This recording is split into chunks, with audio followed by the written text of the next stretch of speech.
Harlan Ellison's writing career has spanned more than 40 years now, including more than 1,700 essays, stories, articles, screenplays, teleplays, and books. His latest works include City on the Edge of Forever and the 2 volumes of Edge works. Here is a colossal pain in the ass, my friend Harlan Ellison. Okay, I've been waiting for this one. I know you have. I've been waiting. I got one for you now. The parrot joke made me. I mean, I wouldn't have done it to you, but you told the parrot joke.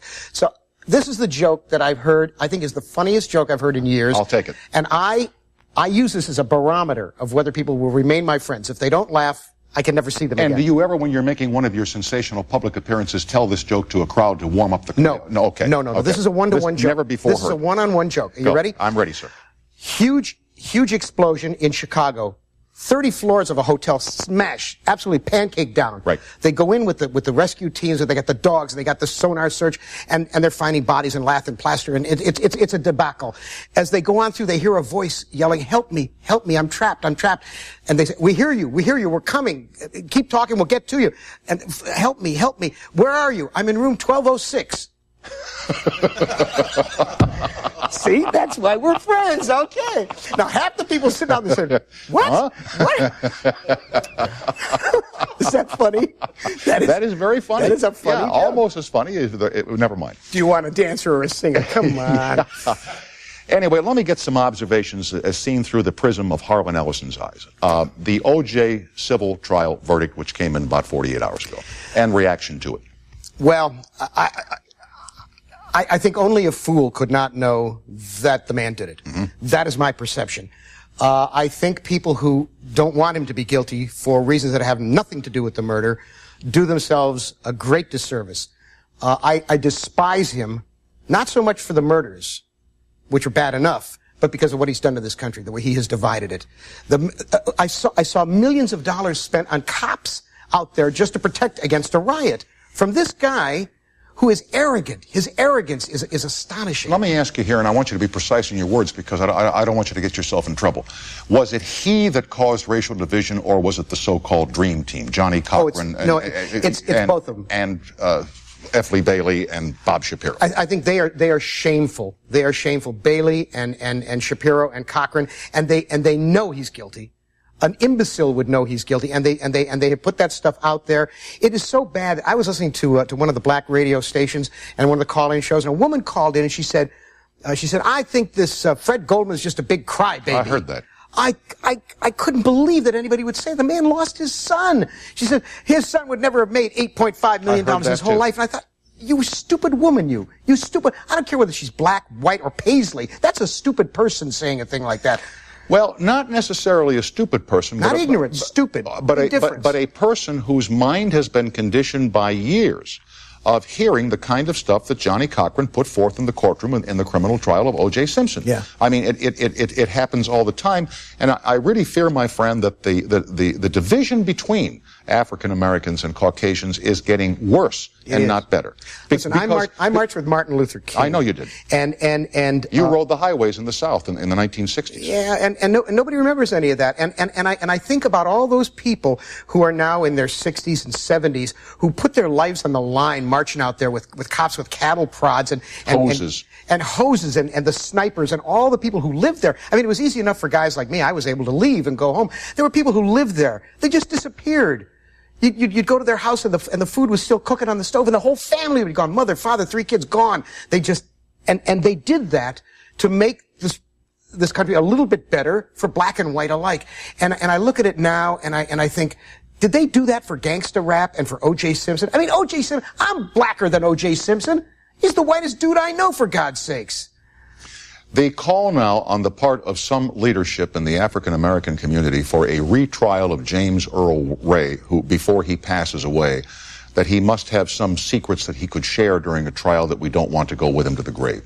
The whole concept of retrying James Earl Ray to find out if he had any help, if there were any co-conspirators in the murder, the assassination of Martin Luther King Jr. Do you think he's going to spill it at this late date? Of course he's not going to. No. And if there were a conspiracy, I don't think it could be kept quiet for these many years.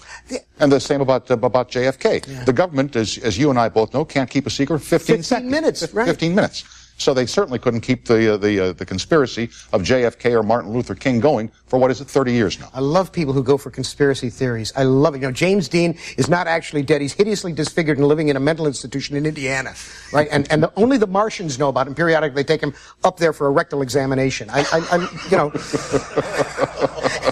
they got to be really stupid aliens. If, you know, it doesn't take all that much to learn what the human system is like. You know, one rectal probe, you got it. That's it. You know, little sphygmoscopy, and you got it. Now, there's an article in the current LA Weekly magazine, which is published and distributed here in Southern California, in which they reprint an article that Gay Talese wrote some time back, which supposedly recounts a meeting between you and Frank Sinatra and Mr. Sinatra's entourage, in which he was drinking and you were wearing some fancy boots. Yeah. And you claim that it's wrong because the Talese article. No, I didn't say it was wrong. I said what I told your guy was that Gay Talese. I'm not going to go into the whole thing. And, okay. And there's a reason the reason I don't go into it. And this is when it happened. It was big time. A lot of people thought I was going to be, they were going to find me at the bottom of the ocean with cement shoes. Cement shoes.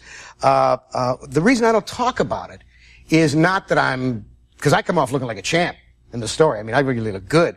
It was like, showdown at the OK Corral. But I don't talk about it because Gay Talese wrote at the end of the section about me. He wrote, by the next day, Sinatra would have forgotten the whole incident, but Harlan Ellison would remember it the rest of his life. I said, screw that! I got enough bones. Screw it. Let him make his bones off me. I'm not going to make mine off him. And so I never talked about it. Never talked. And only every once in a while when somebody would come across the article in Talese's book or in Esquire would they say, hey, did this really happen? And the amazing thing about it, and you notice how I'm skirting the whole story. You certainly are, as I've never seen you skirt before. Well, it's a long and basically stupid story in which Sinatra acts like a Jimbo, and it went a lot further than is in the article.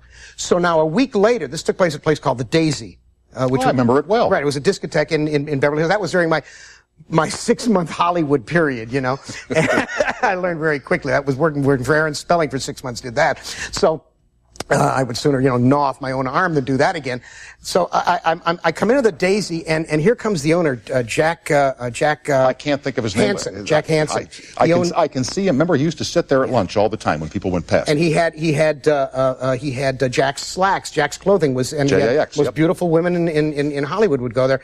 And he says, do you know who Gay Talese is? I come in about 6 o'clock, and I said, yeah, he's a terrific writer. Because in those days, Talese was just starting. He'd done New York: A Serendipitous Journey. He'd done The Bridge, about Brooklyn Bridge, and he was really hot. Was Honor Thy Father out yet? No, not yet. Still to come. He was just big in Esquire, and he had gotten all of the hot assignments, and he said he wants to talk to you. And I said, Gay Talese wants to talk to me. He said, yeah, so I went and I was sitting talking to Gay Talese, just like I'm sitting with you. And he says, I understand you had a little problem with Frank Sinatra in here the other night. And I said, no, there's no big deal.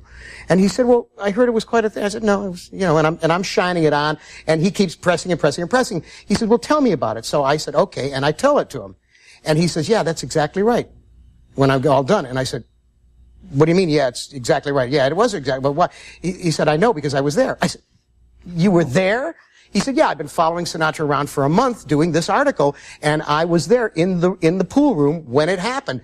And he said, what I've done is I've gone back to every incident that's happened to him over this last month to talk to the people who were there who didn't know I was there to see how they would exaggerate it and change it. He said, you told it exactly the way it was. I said, well, I was a journalist and I got a mnemonic memory. Right. Well, when he wrote it, he left out the last part of it. He ends it with me leaving the room. In fact, I did not leave the room. Sinatra was dragged off into the bar by 3 guys, one of whom was Dean Martin. Why was he dragged off? Well, he was bagged. Oh, okay. He was drunk and he was making a fool of himself, and a really unpleasant situation developed where everybody got scared. I was shooting pool with Peter Falk and Leo DeRocher and Omar Sharif, who's a wonderful man, but the world's biggest fish when it comes to shooting pool. Playing bridge. Well, and going to the horse races. He's a great bridge player, I understand. A very great bridge player. But he's a terrible pool shooter. Mm-hmm. But he's a nice man. And when the thing started between me and Sinatra, everybody just... it was like a cartoon. Everybody had vanished into the walls. They didn't want. And here I am standing there facing Brad Dexter. You hip to Brad Dexter? Nope. Brad Dexter was the guy who had saved Sinatra's life when Sinatra took a header off a yacht some years before. So he made him his producer, and he was. This is a guy with 6 feet in any direction. You know the Magnificent Seven? Sure. You remember the guy who kept saying, "It's gold. It's gold." Sure do. That's Brad Dexter. Okay. I mean, huge. He goes through a door sideways, and this guy is bracing me, and I'm standing there, I'm 5'5" and very skinny, and he's giving me a hard time. So there was a thing that happened, and let us move on to the next. Yes, we'll be moving on now, away from the pool hall, and that's a long time. That's 20 years ago. And the thing that happened there. But I understand that you walked out under your own power, and the other guy didn't. Oh yeah. Okay. Yeah. Harlan Ellison is the guest. The books are entitled "City on the Edge of Tomorrow," and Edge works back after these messages.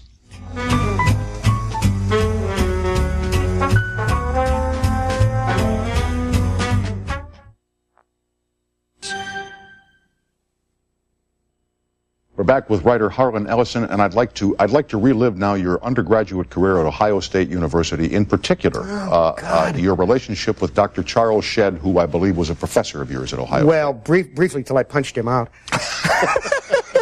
See, you decked him, huh? Well, no, you got to understand. You're a violent little guy, aren't you?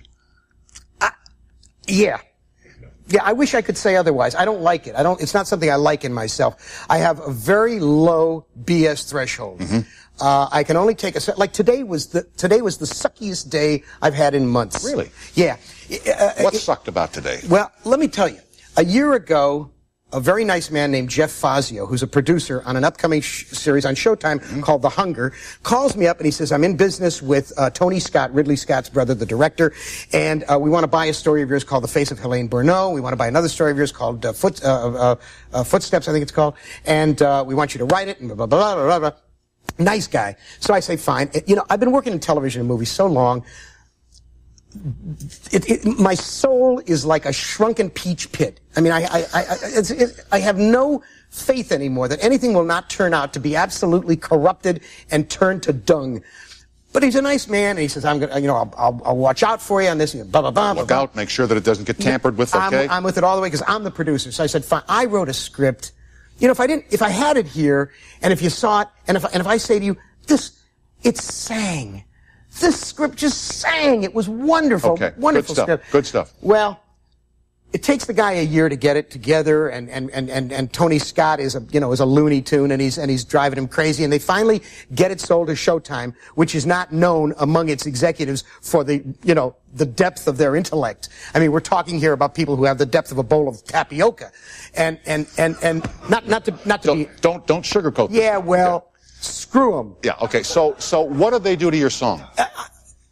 I didn't even know they were doing it. I didn't know that they were even shooting it. They were supposed to shoot it in London. Now they wind up in Montreal. 2 mornings ago, I wake up and a fax is there, and it's a PR release from, of all people, Karen Black's PR guy, who, for some inexplicable reason, wants me to see Karen Black's publicity. And it says, just completed shooting. And for the non-players, Karen Black is? An actress. Okay.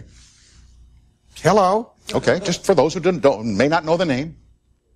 How about if I tell them who Sojourner Truth was? No, don't. Okay, all right, don't okay. Get smart with me. I'm not getting smart with you. Okay, I just assume people know things. So Karen right, Black's... people don't know anything anymore. And so, to make a long story really obnoxious, and it says she has just finished shooting the pilot of The Hunger. It talks about a woman in a wheelchair. I said, wait a minute, my script was supposed to be one of the 3 in this pilot, and that isn't my story. And then then the light dawns. Wait a minute, the publicity is out. They must have shot it. So now I tracked down Jeff Fazio in Montreal, and I said, Jeff, it's Harlan Ellison. He says, his first words, I've been dreading this phone call. I said... And we can see why. And I said, oh yeah? Why is that? He said, well, Showtime stuck us with an idiot as a showrunner. That is a line producer. They call him a showrunner. Who, when he got up here, we found out that he had worked for Aaron Spelling doing cop shows, and he was awful, and he was an idiot. And they rang a writer in on us, an American who will come up to Montreal to live, and he rewrote you. I said, he did what? He rewrote you. And I said, yeah, and how did it turn out? He says, it's crap. And I said, oh, really? I said, do I get to see it before you shoot it? He says, it's in the can. It's been shot. Oh, man. I said, Jeff, you lied to me, man. You promised me. You bent me over and you did it to me. I said, how could you do that? And the guy tugged his foreleg. I'm sorry. And he really meant it. Sure. And I said, and you know, it's like, everybody cries the blues for people like O.J. Simpson. Poor man, poor man. You know, after the crime is done, there's all of this reaction, and he was asking for me to give him absolution. A pass, okay? An absolute, yeah. Of his own... And I said, no, man. I said, you know what's the worst thing about this business? I said, you decry the bad guys, and you get a gig, and you want to do this job, and you make this compromise, and this compromise, and this compromise, just to get it on the air, and this one, and then one day you wake up and you are one of the bad guys. I said, you screwed me, Jeff. I can't forgive you. You screwed me. Send me the scripts. I want to see them and see if I'm going to keep my name on them. The script is so bad. It came this morning. It broke my heart. What we're seeing here is the frustration of a man who has created something in which he believes deeply and finds out that somebody else has taken it and third-partied it into something that it never was supposed to be. And I know he fought for it. But he let the suits talk him out of it. He said, well, they insisted on this, and they insisted on that, and they insisted. And I said, insisted? What do you mean? They held a gun to your head? Hold a gun to their head. Or leave the damn job. Why do you write for movies anymore? I don't know. I don't do it very much, and I've just messed up badly. I was supposed to do an adaptation of my book Mephisto and Onyx for Miramax, and they're the nicest people in the world. Mm-hmm. They're absolutely wonderful people, and I had the heart attack in April, and they were kind, and they gave me months and months and months, and I sat down and started writing, and the more I got into it, the more I knew it was going to wind up at some point right where this script wound up, and I couldn't do it, and they finally they took me off the picture. Let me do a fast break here, and then I must hear why you hit Dr. Shedd at OSU. Because he was a schmuck, that's why. Oh, well, I got to find out why. Harlan Ellison is the guest, back after these messages.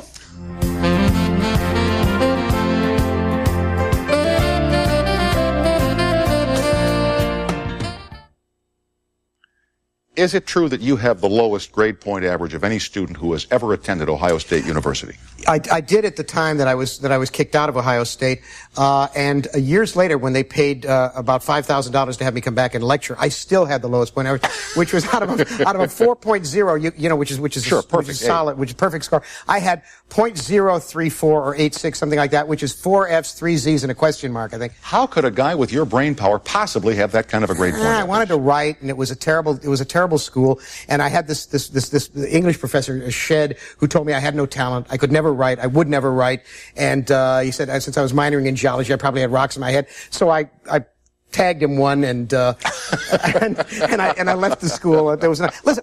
Can I go? First, I got to say hello to Chuck Pogue. If I don't say hello to Charles Edward Pogue, who wrote Dragonheart, he will get very upset because he too has been screwed on scripts, and we are simpatico in that. And I told him I'd say hello to him. One of the great. I got to tell you about that. I get 6 of these a month at least. And what it is, it's a letter from a kid in college. This is a kid named Andrew Thomas Sayre, and he's studying film production at Keene State College in Keene, New Hampshire. Mm-hmm. And he says, and he writes me, and he says, I took one of your stories, and I made a film script out of it, Pretty Maggie Money Eyes, and I'm using it for my class project, and my professor likes it and says I should go ahead and do a movie and blah, blah, blah. And I called him today, and I said, you don't understand, kid. Can't do that. Can't do that. It's copyrighted, and it's not his fault. And I'm addressing this to all the students in colleges who are in film schools. Your professors are jerking you around. You cannot take copyrighted stories and turn them into anything. Write your own originals, and if they don't tell you that, just jump their bones and make sure they don't. I'll ask you a question. If he makes this film to show only to the class, and then it's not shown commercially for profit, is he allowed to do that?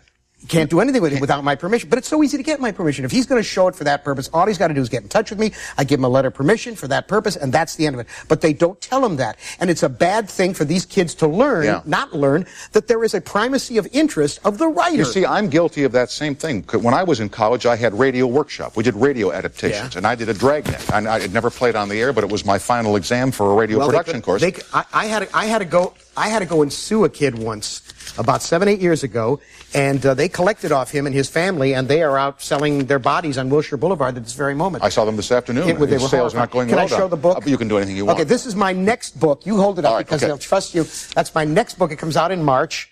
This is not the real book. This is actually just the cover. Let's take a look at this book. It's not the real book. It's just the cover. It's the advanced cover. This, for heaven's sake, this is a completely different book. Oh, you shame me. You shame me. No, the real book isn't out yet. It'll be out in March. But they sent me the cover. They said if you can get it on the air, and I said I would. Of all the things that you have seen done by other writers, either on television, on film, or in print, who do you admire a lot? I admire, there's a writer named David Webb Peoples who wrote Unforgiven, the Clint Eastwood film. Brilliant, brilliant writer. The finest writer in America today is Donald Westlake, the mystery novelist. I think the best movie I've seen in 10 years is The People vs. Larry Flint. Really? Yeah. Yeah, absolutely. It's one of the few films I've ever seen that makes me proud to be an American. And it also makes this incredible philosophical point that we dare not, at peril of our freedom, dismiss even the scungiest, most ratbag among us, because you never know which one is going to become the vehicle for a great social movement or truth. The only thing I didn't like about that picture, I thought Woody Harrelson and the gal that were fabulous, unbelievable, and Ed Norton as the attorney was brilliant. Yeah. Hands down winner of Best Actor Supporting, okay? Yeah. The music, it was like music in a church. You know what I'm saying? Oh, well, they're deifying him. I mean, Larry Flint once wanted me to write for him. I got to go to a break, so make it fast. He wanted once to write for me. I said, if Larry Flint came to my house, I'd have the doorknobs cauterized. On that note, Harlan Ellison is the guest. The books are called City on the Edge of Tomorrow and Edgeworks. We'll be right back. City on the Edge of Forever. When you get it right once. Right up there, it says City on the Edge of Tomorrow. Well, they got it wrong. They got it wrong, not me. I'm taking the rap for them, and I'm sick of taking I wrote it. City on the Edge of Forever and Edgeworks, and I'm on it. Our hair has gotten the same, you and I? Yes, it has, and you've made mine great. Back after. Bye.